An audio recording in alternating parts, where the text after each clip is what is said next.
మన Chiranjeevi vascular and multi speciality hospital దేశంలోనే best vascular and endovascular facilities and all multi speciality care. నమస్తే, welcome to Suman TV. నేను పద్మిని. ప్రస్తుతంతో పాటు ప్రముఖ ఆధ్యాత్మికవేత్త, ప్రముఖ న్యూమరాలజిస్ట్, లక్ష్మీ నరసింహస్వామి ఉపాసకురాలు శ్రీమతి స్రవంతి గారు మనతో పాటు ఉన్నారు. మాట్లాడదాం. నమస్తే అక్క. నమస్తే పద్మిని. ఇక్కడ జ్యేష్ఠ అమావాస్య వచ్చేస్తోంది, మంగళవారంతో కూడి వస్తోంది. దీనికి ఏమైనా సిగ్నిఫికెన్స్ ఉంటుందా? మరి ఈ మంగళవారం అమావాస్యని ఎలా వినియోగించుకోవాలి ఒకసారి మీ ద్వారా అక్క. తప్పకుండా చెప్తాను పద్మిని. భౌమ అమావాస్య అని అంటారు అనమాట. అంటే మంగళవారము అంటే భూమిపుత్రుడు భౌముడు అంటారు కుజుడిని. కాబట్టి అప్పుడు గనక మనకి అమావాస్య వస్తే గనక ఎట్లా అయితే సోమవారం అమావాస్య వస్తే సిగ్నిఫికెన్స్ ఉందో, ఆదివారం వస్తే సిగ్నిఫికెన్స్ ఉందో, అట్లానే మంగళవారం నాడు వస్తే కూడా సిగ్నిఫికెన్స్. జనరల్గా మనకి ఎటువంటి ప్రాబ్లమ్స్ ఉంటాయి, కుజుడు కూడా ఒక ప్లానెట్ కాబట్టి మన కుండలిలో ఒకవేళ సరిగ్గా ఏ ప్లేస్లో అయినా ఉన్నా మనకి మ్యాలిఫిక్ ఎఫెక్ట్స్ ఇస్తూ ఉంటాయి కనుక జనరల్గా మ్యారేజెస్ డిలే అవుతూ ఉంటాయి, లేదా ఇల్లు కట్టుకోలేకపోతూ ఉంటాము. అదే కాదు ఇంకా అంటే కనుక ఒంట్లో ప్రాబ్లమ్స్ ఉంటాయి, బ్లడ్ రిలేటెడ్ సంబంధించిన అనారోగ్యం అనేది ఉంటూ ఉంటుంది. అప్పులు అవుతాయి బాగా.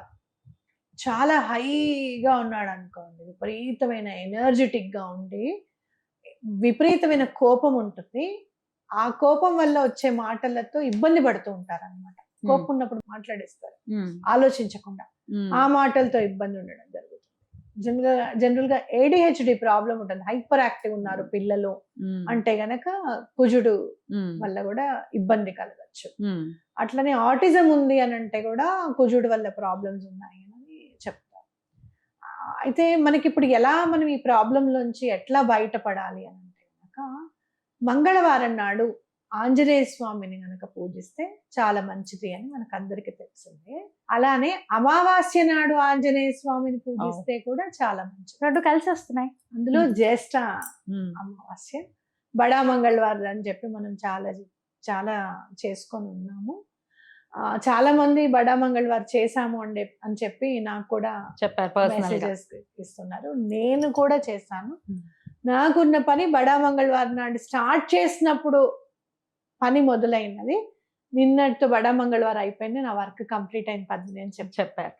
మరి అది మేము మిస్ అయ్యాము, చేయలేకపోయాము, మా పరిస్థితి ఏమిటి? ఈ జ్యేష్ఠ అమావాస్య నాడు వచ్చే మంగళవారం చేసుకుంటే చాలా మంచిది. ఒక 11 రూపాయి బిళ్ళలు తీసుకొని మీరు ఏం చేస్తారు అని అంటే పొద్దున్నే లేచి 11 రూపాయి బిళ్ళలు కి కూడా చక్కగా గంధము బొట్టు పెట్టి హనుమాన్ చాలీసా 11 సార్లు చదవండి. చదివి ఒక్కొక్క రూపాయి నాణము చక్కగా స్వామి దగ్గర పెట్టేసేయండి పొద్దున్న పూట, లేదా సాయంత్రం పూట అయినా పర్వాలేదు. అవి మీరు తీసుకువెళ్ళి నెక్స్ట్ డే చక్కగా స్వామికి సమర్పించండి, గుడిలో వేసేయమంటారా? ఈ 11 సార్లు ఏదైతే మీరు సంకల్పం తీసుకుని చదువుతారో ఎటువంటి పరిస్థితుల్లోనూ ఆ సంకల్పం నెరవేరుతుంది అనేది గుర్తుపెట్టుకోండి. ఒకసారి హనుమాన్ చాలీసా చదవటం, ఒక రూపాయి అక్కడ పెట్టడం, అట్లా చేయమంటారా? అంతే. రాముల వారి పాదాల దగ్గర పెట్టి బొట్టు మనం పెడతాం కదా, గంధము కుంకుమ పెట్టి కొంచెం అక్షింతలు వేసి కొంచెం సింధూరం కూడా వేయండి చక్కగా. అలా మీకు ఏమన్నా ఈ కాయిన్స్ అనేవి మనం ఇంట్లో అట్టు పెట్టుకుంటే బాగుండు అని అంటే గనక ఒక్క 5 రూపీస్ కాయిన్ భగవంతుడి దగ్గర పెట్టి ఈ 1 రూపీ కాయిన్ చదివిన తర్వాత సింధూరం అది వేస్తారు కదా, అలానే ఆ కాయిన్ మీద కూడా అలానే వేసి ఆ 5 రూపీస్ కాయిన్ అలానే ఉంచుకొని మళ్ళీ అలానే అట్టు పెట్టుకోండి. మళ్ళీ ఎప్పటికొస్తుందో జ్యేష్ఠ అమావాస్య మంగళవారం నాడు చెప్పలేం. మంగళవారం అమావాస్య రావడమే చాలా రేరుగా వస్తుంది, జ్యేష్ఠ మాస మంగళవారం రావడం అనేది మనం చెప్పలేము. కాబట్టి ఈ పని చేసుకుంటే చాలా మంచిది. రైట్.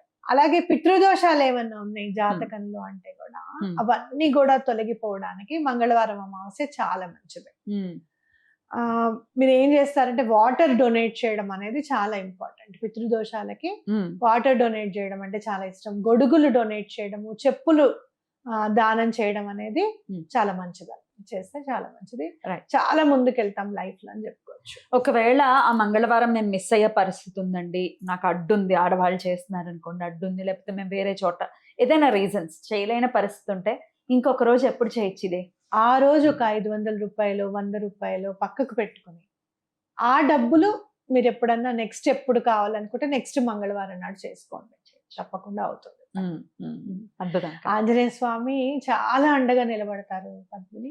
అడగాలే కానీ అసలు అడగకుండానే చేస్తారు స్వామి, నిజంగా చెప్పాలంటే. కానీ అడిగితే మాత్రం ఇంక అసలు చాలా బాగా రిసీవ్ చేసుకుంటారు మనల్ని.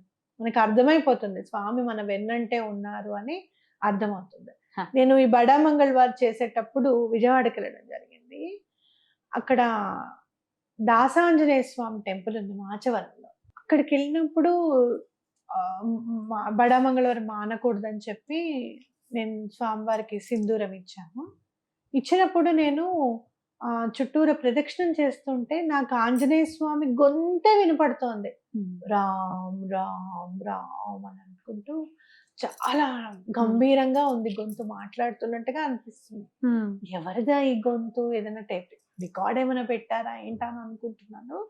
కానీ అక్కడున్న బ్రాహ్మణులు ఎవరైతే స్వామికి పూజ చేస్తున్నారో ఆయన గొంతు అట్లా ఉంది.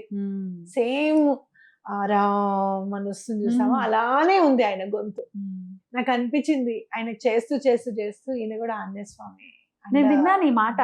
ఆంజనేయ ఉపాసకులు అలా చేస్తూ చేస్తుంటే అలా మారిపోతారట, ఆంజనేయుడుగానే మారిపోతారని విన్నా నేను. గొంతు అట్లా ఉంది. ఆయనకి నేను రిక్వెస్ట్ చేశాను, ఏమండి కాస్త నాకు మీరు చిన్న హెల్ప్ చేస్తారా అంటే, చెప్పమ్మా అన్నారు.